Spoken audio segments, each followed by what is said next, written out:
Hey everybody, how are you doing? Nolan and I are back here for another Dear Heretics, Nolan. Some people want some advice on some stuff. We're back, baby. We're back. All right, so this one came in. It's a great one. And by the way, keep them coming, everybody. I mean, LinkedIn message us, text us, send us your darkest thoughts and questions and needs. Hate mail's fine. Send it to Nolan, not me. But these are great, so keep them coming. I think we have like 4 in the queue. So this one's about bonus programs. This question came in, and this person says, hey, I'd love for you both to talk about, what you've seen, what you think, what's happening with bonus programs right now. We don't have a bonus program at our company. We're thinking about doing it. The group's kind of split. What's going on out there? Give me some fodder on this. Yeah, it feels like every 3 to 4 years, there's this rotation back in, and everyone's like, we need to have an incentive bonus program. So I feel like we're right squarely as that wave is peaking again. Here's my general take. I've built these. I think obviously for sales, it's obvious. You have to have this, not from day zero, but once you understand the ICP and the motion, it's very well understood what the metrics need to look like, and then working backwards from those to build a compelling incentive plan for your sellers. That's obvious. This question, Kelly, is more around what about everybody else and how should we think about it? So the high level, the way I've thought about this is what stage is the company? And I find for early and mid-stage companies, it is incredibly challenging to build one of these programs because the goalposts are always moving. And when you design one of these programs, typically you are anchoring in I want you to move these metrics in this way. And, as the old saying goes, incentives drive behavior. And so I find that bonus programs to early and mid-stage companies are very challenging to implement and then maintain because shit is just changing all the time. And it becomes oh, we want to pivot or we want to go run an experiment. Well, the next question then you have to ask is well, how does this fit in with our bonus program? And are people going to feel compelled to do the thing that we want them to do? So that's thing one. Thing two is look, bonuses do drive behavior. It is just objectively true.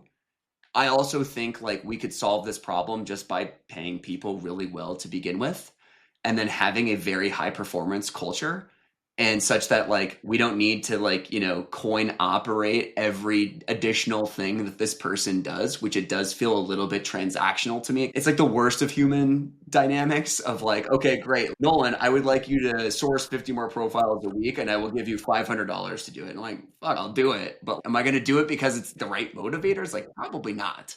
So that's my overarching take. Kelly, what's your take? Yeah, it is complicated, man.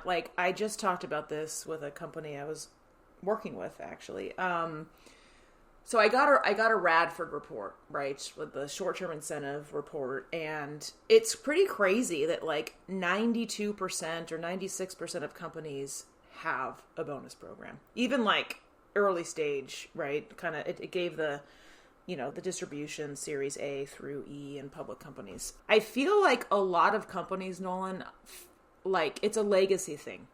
Do you know what I mean? Everyone has one. So we have to have one because what happens in the recruiting process is the OTE, right? The on-target earnings, they're just not equal. So all these candidates are well, my base is $200K plus a 30% bonus. And then this company is trying to get them, doesn't have a bonus. So they're shit, do we do a sign-on bonus? Do we do higher guaranteed comp? It's this vicious cycle where folks are kind of stuck right now on this. And I get why. And the other thing I think about bonus programs, I said, once that toothpaste is out of the tube, you can't put it back. You got to think about this because once it sounds so easy, yeah, let's do a bonus program. You're stuck.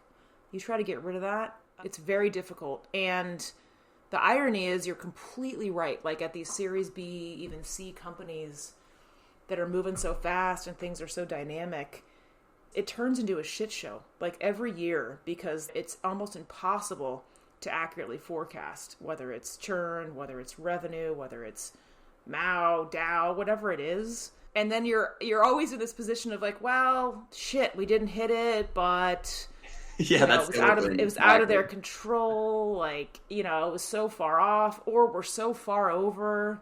The cat is like, we're at 200% of payout. Like, it's just insane. So I actually don't like them for those reasons. If you can get away with not doing it, you guys, I wouldn't do it. I would try other aspects. And I don't know about you, but as an executive, I told someone this a couple of years ago. I'm like, I don't give a shit about a bonus. 20, 30, 40%. Like, the equity is why I'm there, to your point. I'm not going to like work harder because of a 30% bonus. I don't think in my mind that it actually intrinsically motivates people as much as people think. The last thing I'll say is a lot of these companies put them into place and it's at a certain level, or like certain teams have them and other teams don't. That is insane to me. Either don't do it or do it consistently where it's paid out in a way where the company is rowing together in a consistent manner. I mean, this all over the place, some teams having it, some don't, some levels, some not. I don't understand that. Yeah. And that can cause a lot of strife. Now, you do agree that all sellers should have a bonus. Yeah, like there's no argument there. Yeah, I'm not talking about commission plans. I'm talking about, a variable component on top of base salary. Yeah, the putting the toothpaste back in the tube comment, just to talk about this. So, like, walking these back is brutal, and I've done it. And by the way, this bonus, it was like a Christmas bonus at one of the companies that I worked at, and it was based off of how the company was performing. But like, people anchor to like, I'm getting this. Totally. And so one year the company didn't hit and they still gave it. Then I joined and I was like, what is this dissonance? Like, are we doing this or not? And then of course the CFO always is like the first person pushing for the bonus program and the first person pushing to eliminate the bonus program. It's like the boat owner, right? The first day you buy it is your best day and the day you sell it is your best day. The CFO is that same person. And so like we end up walking this back and there was like riots in the streets. And people are like, of course, what the hell is going on here? Like, this is supposed to be part of my compensation plan. And obviously, like, we had bumped up salaries and those, but people don't think that way. And it's very, very challenging. Like with any benefit that you roll out at the company, walking it back, it's like, it's like why we don't do any Social Security changes in the government. It's like, once they have it, you can't take it away. So that is exactly true. Hey everyone, we'll be right back in a moment after a word from our sponsors. AI changes how work gets done. Recruiting is no exception. Metaview is the AI platform purpose-built for recruiting. If you're looking to level up your AI adoption and see real impact from intake to offer, it's a no-brainer. Metaview's suite of AI agents works for you at every stage of the hiring process. Their platform powers instant job post creation, AI-powered candidate Q&A, insights on pipeline performance, compensation, and so much more. I've seen firsthand how tough it can be to extract consistently high-quality data from candidate conversations. I've been in candidate debriefs where interviewers told us about their feelings instead of what actually happened in the interview. And I've seen VPs and CEOs block hires because they didn't learn anything from skeleton scorecards. Metaview changes all of that. For every candidate in every pipeline, bring radical efficiency and precision to your hiring process with perfect data from every conversation. Metaview covers all of your compliance needs, works with all of your existing tools, and takes less than 3 minutes to set up. Join talent leaders at more than 3,000 elite companies like Brex, Deel, 11 Labs, and Quora, and check out Metaview. Just head over to metaview.ai/heretics to talk to one of Metaview's product experts or get started for free. You'll be up, running, and AI-enabled in minutes. We talk a lot in tech about technical debt, right? We talk a lot about the code base and tech debt. And it's like, this is how like engineering leaders, once every 5 sentences, tech debt is mentioned as a legitimate constraint as to why they can't move faster. We never talk about people debt. It is like never discussed at all. It's like, well, you just like do the thing. And then like, this is exhibit A of how people debt accumulates. So, harebrained executive was brushing his teeth this morning and decides like we should have a bonus program because it's really going to motivate people. right? We sit down at the exec meeting, people like me, you and Kelly are all like, okay, here's the second order of this. Like, what happens if we change? And this is where we get the naysayer shit, right? To where they're like, oh, like, of course, it's always the can't do team. There they go again. And it's like, no, we're just trying to help you. Like, we can roll it out, but we're just helping you think through second order consequences here. Then we roll it out, and then the company pivots, or the product dramatically changes, or a new competitor enters the space. And everything that we had built these assumptions off of is now decimated. So not only can we now not focus on the core thing, which is how do we solve this new problem? We have to actually think about this other bullshit, this debt that has now accumulated that we have to go make an interest payment on before we can solve the real principal problem. That's the thing that I don't think people really understand, but it's so hard to articulate that to an executive team. I know. It's one of those things where I get it. Brushing the teeth. Hey, we should do a bonus program. And totally. And then we hear that, and literally like a flash of light. It's like you can see your life in a flash in your mind. I can think through all the shit, all the scenarios, all the stuff in 3 seconds in my head. How do I explain this? And the best way I could explain it is, to your point, is not to say no, but it's listen, before we do this, it's before you get married to someone, make sure that you think through. Because once that toothpaste is out, it is hell on earth to put it back in. And frankly, it's kind of hellish to even implement a bonus program, because it's usually fraught with, well, now you're not going to get a merit increase. Your raise is this variable component exactly that you may or may not get. It's a whole thing. And I really believe this. I don't care how much, how many metrics and hard numbers you tie to this for people. In their mind, to your point, they already have calculated it. They've already bought a car because this is coming. Yeah. And then you're screwed, because if you don't think through it, you don't have metrics, right? You and I have been at companies. Well, we'll just do MBOs, judgment, MBOs. That's a fucking, you're basically giving it to them. It doesn't exist that managers actually apply judgment without numbers and say, well, you're going to get 70% and you're going to get 90%. That's a fable. And it's hard anyway, because it is judgment based, MBOs, and then you get all sorts of other stuff. People get unhappy, right? Well, I was discriminated against. You didn't give me. It's chaos. I talked about this at Pendo a while back. I love a good short sprint incentive. If I was a CEO, I'd put money away. Let's just say you model it out. Everyone in the company has 15% average bonus. Put that in a huge fucking bucket. Decide whether you want to use it or not to incentivize certain teams on sprints.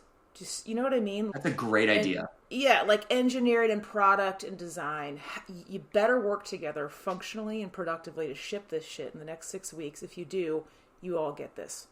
Marketing. That's a great idea. We have to nail these conferences. We have to, Supio's marketing team is just all over the place. Conferences, on the road, weekends, you guys nail this, boom, sprint. But you got to work well with sales.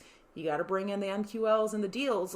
I love that, because you can be flexible and creative and not tied to a bunch of crap that's going to change anyway. Kelly, that's an awesome. So this spiff, I totally agree with you. A short-term spiff is a powerful lever. The other one, by the way, in addition to that, is not just the kind of carrot dangled.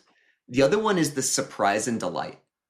So Google had spot bonuses.